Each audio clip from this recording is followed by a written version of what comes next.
runtuhnya Vietnam Selatan.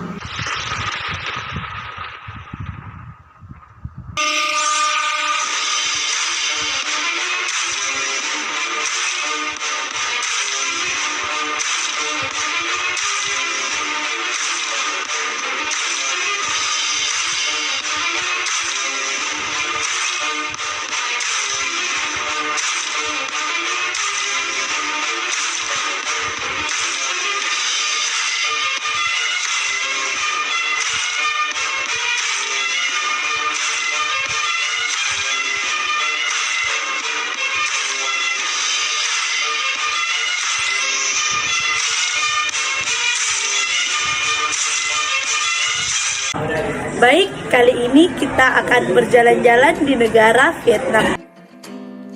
Berikut teman-teman saya yang akan kita ajak ke negara Vietnam.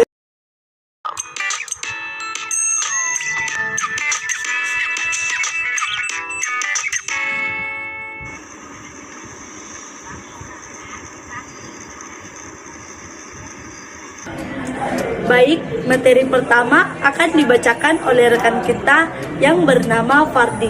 Di mana sih letak Vietnam? Letak Vietnam. 1. Letak astronomis. Jadi letak lintang Vietnam adalah 8 derajat lintang utara sampai 22 derajat lintang selatan. Dan letak bujur Vietnam yaitu 104 bujur timur sampai 108 derajat bentang timur. Sehingga dapat disebutkan bahwa letak astronomis Vietnam berada pada 8 derajat lintang utara sampai 22 derajat lintang selatan dan 104 bujur timur sampai 108 derajat bujur timur. 2. Letak geografis. Jadi letak geografis Vietnam adalah sebelah utara dibatasi oleh Cina, timur oleh Teluk Tonkin dan Laut Cina Selatan juga oleh Laut Cina Selatan dan barat berbatasan dengan Kamboja serta Laos. Negara Vietnam terletak di bagian paling timur daratan utama Asia Tenggara atau yang dikenal juga sebagai kawasan semenanjung Indochina. Daratan Vietnam berbatasan langsung dengan negara Cina di bagian utara serta dengan negara Laos dan Kamboja di bagian barat. Selain itu, wilayah perairan negara ini juga berbatasan dengan beberapa negara Asia Tenggara lain seperti dengan Thailand melalui Teluk Thailand dan juga berbatasan dengan Filipina, Malaysia dan Indonesia melalui Laut Cina Selatan. Luas keseluruhan negara Vietnam dengan wilayah perairannya adalah sebesar 331.212 km persegi. Sementara luas daratannya sendiri adalah sebesar 310.070 km persegi. Sekarang, mari kita dengarkan apa sih penyebab runtuhnya Vietnam? Apa sih penyebab runtuhnya Vietnam Selatan?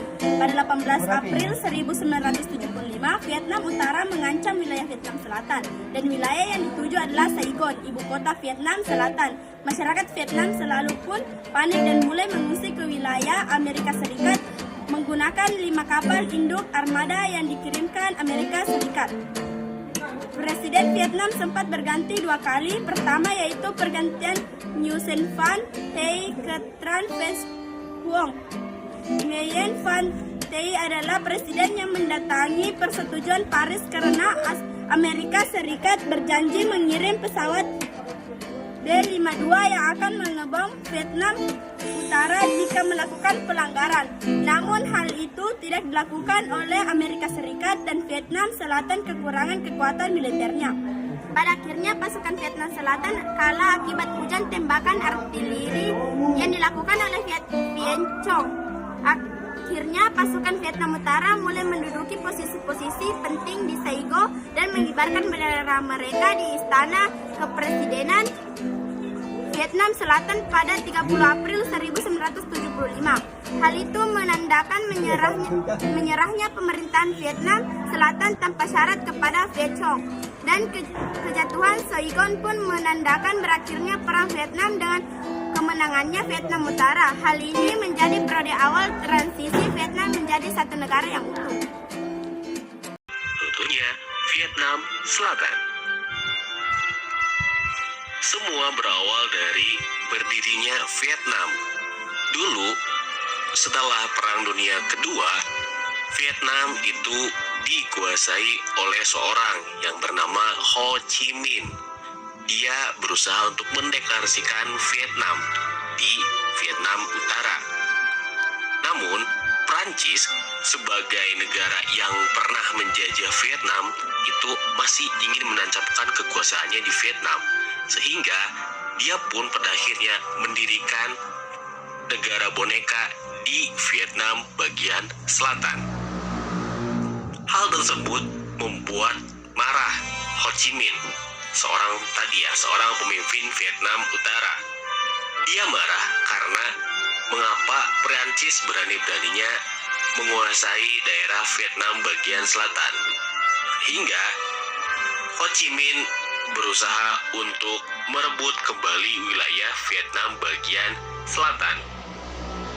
Karena Ho Chi Minh bercita-cita ingin menyatukan Vietnam, pada akhirnya pecahlah perang yang dinamakan Perang Indochina yang pertama.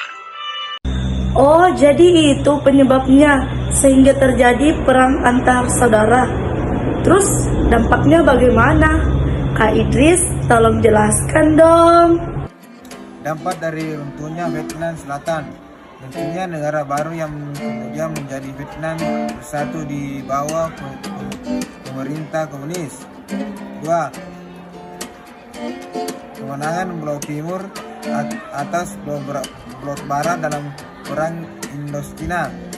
3. Munculnya teori domino yang beranggapan bahwa apabila sebuah negara di suatu kawasan terkena pengaruh komunisme, negara-negara sekitarnya akan ikut dipengaruhi komunisme lewat efek domino. Salah satu negara yang jauh dalam komunis adalah negara Vietnam atau sendiri.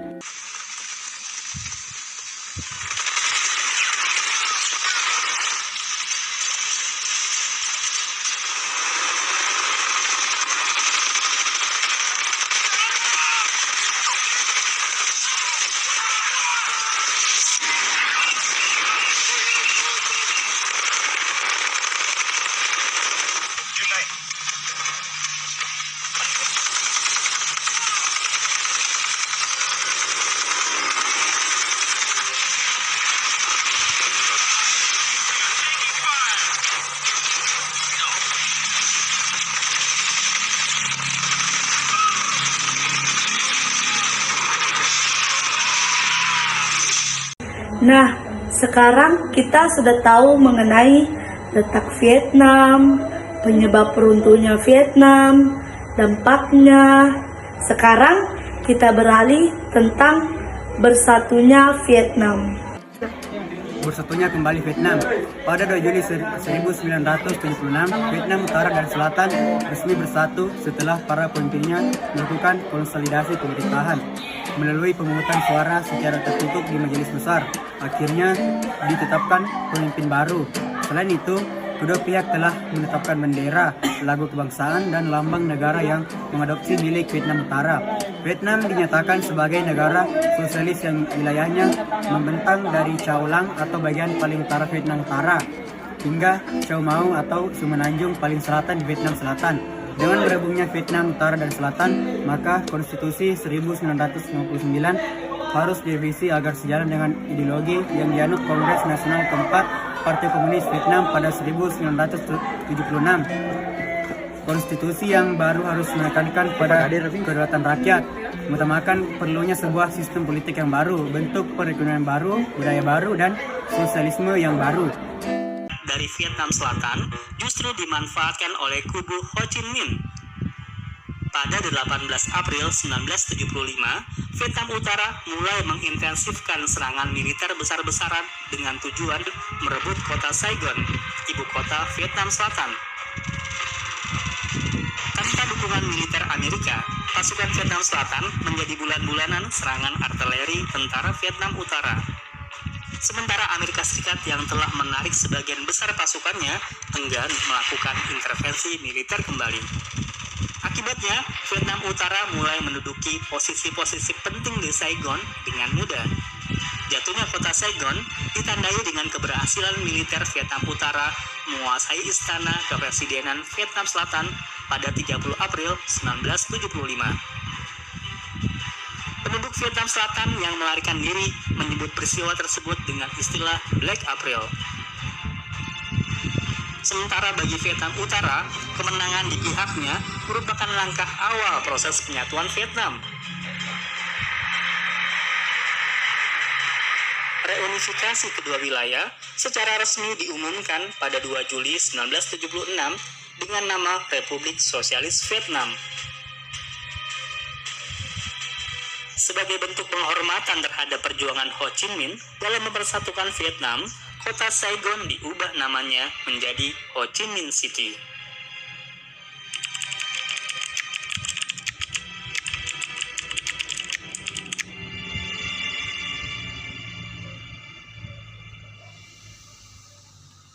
Selanjutnya, dampak bersatunya Vietnam. Dampak bersatunya kembali Vietnam secara politik. Akhirnya persetujuan Vietnam menjadi penanda kemenangan Blok Timur dan Blok Barat di Asia Tenggara selama Perang Dingin. Pada 18 Desember 1990, Majelis Nasional memberikan persetujuan secara bulat terhadap komunitas baru Vietnam. Vietnam 1990 secara nyata terhadap dipengaruhi oleh Uni Soviet. Karena kekuasaan pada sebuah badan bentuknya baru yang bernama Dewan Negara yang mirip Partai Komunis Vietnam memihak kepada Uni Soviet daripada Cina. Setelah itu Republik Vietnam berusaha meluaskan pengaruhnya dan berusaha kawasan Indochina dalam satu negara di bawah kekuasaan. Istilah Indochina mencukupi wilayah yang saat ini dikenal sebagai Vietnam, Laos, dan Kamboja. Vietnam pun menyebut Kamboja pada 1979 dan berhasil mendirikan negara bonekanya, Republik Rakyat Kamboja.